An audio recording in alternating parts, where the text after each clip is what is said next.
ఓం నమో వెంకటేశాయ. భక్తి పారవస్యానికి, దైవిక అనుభూతికి నిలయమైన పవిత్ర భారత భూమిపై ఎన్నో పుణ్యక్షేత్రాలు వెలిశాయి. అందులో పచ్చని ప్రకృతి నడుమ పరమ పవిత్రమైన వాతావరణంలో కొలువై భక్తుల కోర్కెలు తీర్చే కల్పవల్లిగా విరాజిల్లుతోంది పశ్చిమ గోదావరి జిల్లాలోని కాలకూరు క్షేత్రం. కలియుగ వైకుంఠనాథుడు తిరుమల కొండలపై ఎలాగైతే స్వయంభూగా వెలిశాడో అదేవిధంగా ఈ కాలకూరు క్షేత్రంలోనూ స్వామివారు స్వయంభూమూర్తిగా భక్తులకు అభయప్రదానం చేస్తున్నారు. భీమవరం పట్టణానికి అత్యంత సమీపంలో ఉన్న ఈ దివ్యక్షేత్రానికి దాదాపు 500 సంవత్సరాల ఘనమైన చరిత్ర ఉంది.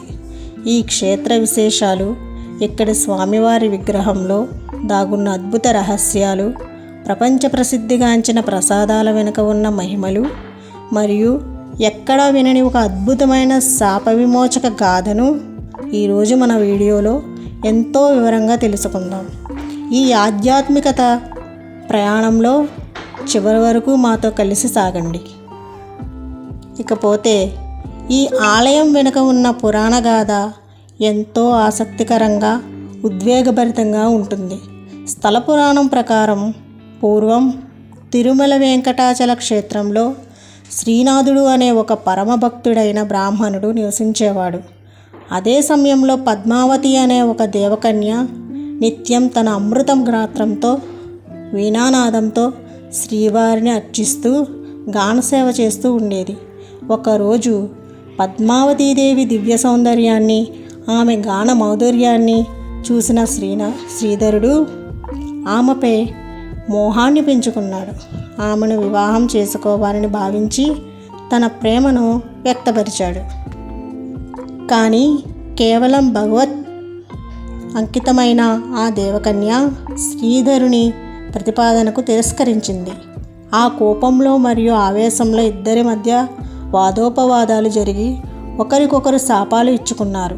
శాప ప్రభావంతో మనోవేదనకు గురైన ఇద్దరు తమ తప్పును తెలుసుకొని ఆ వెంకటేశ్వర స్వామిని శరణు వేడారు. తనకు శాప విమోచం ప్రసాదించమని కన్నీరు మున్నీరుగా ప్రార్థించారు. భక్తుల మొర ఆలకించే ఆ దయామయుడు ప్రసన్నమై వారితో ఇలా అన్నాడు: మీ శాపాల కారణంగా మీరు భూలోకంలో జన్మించక తప్పదు. పద్మావతి, నీవు గోదావరి నదీ తీర సమీపాన ఒక పవిత్రమైన నదిగా అవతరిస్తావు. శ్రీధర, నీవు ఆ నదీ తీరంలో ఒక దివ్యమంగళ రూపాన్ని ప్రతిష్ఠించి పూజించిన నాడు మీ ఇద్దరికీ శాప విమోచనం కలుగుతుంది అని సెలవిచ్చాడు.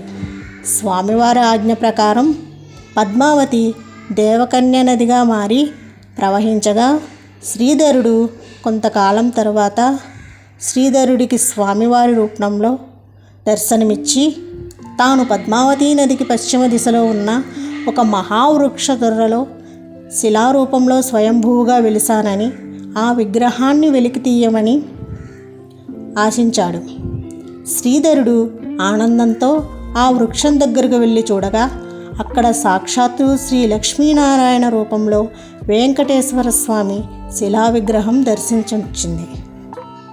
ఆ విగ్రహాన్ని భక్తి శ్రద్ధలతో ప్రతిష్ఠించిన తర్వాత శ్రీధరుడికి మరియు పద్మావతికి శాప విమోచనం కలిగి వారు స్వామివారిలో ఐక్యమయ్యారు.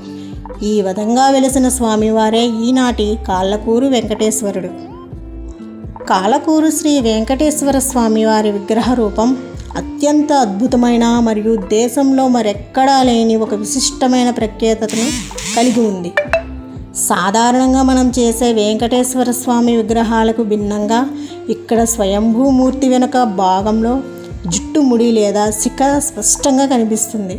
భగవంతునికి ఇటువంటి శిఖరూపం ఉండడం అత్యంత అరుదు మరియు విశేషం. పవిత్రమైన కళ్యాణ సమయంలో స్వామివారికి ప్రత్యేకంగా పొంగలి ప్రసాదాన్ని నివేదిస్తారు. ఈ పొంగలి ప్రసాదం వెనుక ఒక గొప్ప నమ్మకం ఉంది. ఎన్నో ఏళ్లుగా సంతానం లేక బాధపడే దంపతులు ఈ కళ్యాణ పొంగలి ప్రసాదాన్ని అత్యంత భక్తితో స్వీకరిస్తే వారికి త్వరలోనే సంతాన భాగ్యం కలుగుతుందని భక్తులు అంచలంచలమైన నమ్మకం. ఈ మహిమను కళ్ళారా చూసిన ఎంతోమంది భక్తులు సంతానం కలిగిన తరువాత తిరిగి వచ్చి స్వామివారికి మొక్కులు చెల్లించుకుంటూ ఉంటారు. ఈ పవిత్ర క్షేత్రాన్ని దర్శించుకోవాలనుకునే భక్తుల కోసం ఆలయ వేళల వివరాలు ఇప్పుడు తెలుసుకుందాం. కాళ్ళకూరు శ్రీ వెంకటేశ్వర స్వామివారి ఆలయం ప్రతిరోజు ఉదయం 6 గంటల నుండి మధ్యాహ్నం 12 గంటల వరకు, తిరిగి సాయంత్రం 4 గంటల నుండి రాత్రి 8 గంటల వరకు భక్తుల దర్శనార్థం తెరిచి ఉంటుంది. ప్రతిరోజు ఉదయం 6:30 నుండి స్వామివారికి ప్రత్యేక పూజలు, మంగళహారతులు మరియు అర్చనలు శాస్త్రోక్తంగా ప్రారంభమవుతాయి. ఈ ఆలయంలో జరిగే ఉత్సవాల విషయానికి వస్తే వైశాఖ మాసంలో జరిగే వార్షిక బ్రహ్మోత్సవాలు, స్వామివారి కళ్యాణోత్సవాలు ఇక్కడ కనుల పండుగగా జరుగుతాయి. వీటితో పాటు ఉగాది, శ్రీకృష్ణాష్టమి, శరన్నవరాత్రులు, దసరా, ధనుర్మాస పూజలు మరియు ఆల్వారుల ఉత్సవాలు ఇక్కడ అత్యంత భక్తి శ్రద్ధలతో నిర్వహిస్తారు. ఈ పండుగ రోజుల్లో ఆలయం భక్తుల జనసందాహంతో నిండిపోతుంది. ఇంకొక గొప్ప విషయం ఏమిటంటే స్వామివారి వక్షస్థలంలో అంటే హృదయంలో సాక్షాత్తు లక్ష్మీదేవి అమ్మవారి రూపం స్పష్టంగా భక్తులకు దర్శనమిస్తుంది. స్వామివారికి కుడి ఎడమ ఇరువైపులా పద్మావతి అమ్మవారు మరియు ఆండాలమ్మవారు కుడివై ఉండి భక్తులను అనుగ్రహిస్తున్నారు. లక్ష్మీదేవి హృదయంలో ఉండి ఇద్దరు అమ్మవార్లతో కలిసి దర్శనమిచ్చే ఈ రూపం భక్తుల పాపాలను హరించి సకల ఐశ్వర్యాలను సంప్రదిస్తుందని నమ్ముతారు. ఈ ఆలయ ప్రాంగణం అంతా ఎటూ చూసినా రంగురంగుల పూల మొక్కలతో, పచ్చని చెట్లతో ఒక దివ్యమైన నందనవనంలా శోభిల్లుతూ ఉంటుంది. అలాగే ఆలయ ఆవరణంలో ప్రముఖ వాగ్గేయకారుడు శ్రీవారి పరమభక్తుడైన తాళ్లపాక అన్నమాచార్యుల వారి మనోహరమైన విగ్రహాన్ని కూడా మనం దర్శించుకోవచ్చు. ఇక్కడ అడుగు పెట్టగానే తిరుమల కొండలపై ఉండే ప్రశాంతత, ఆధ్యాత్మికత తరంగాలు భక్తుల మనసును మైమరిపిస్తాయి.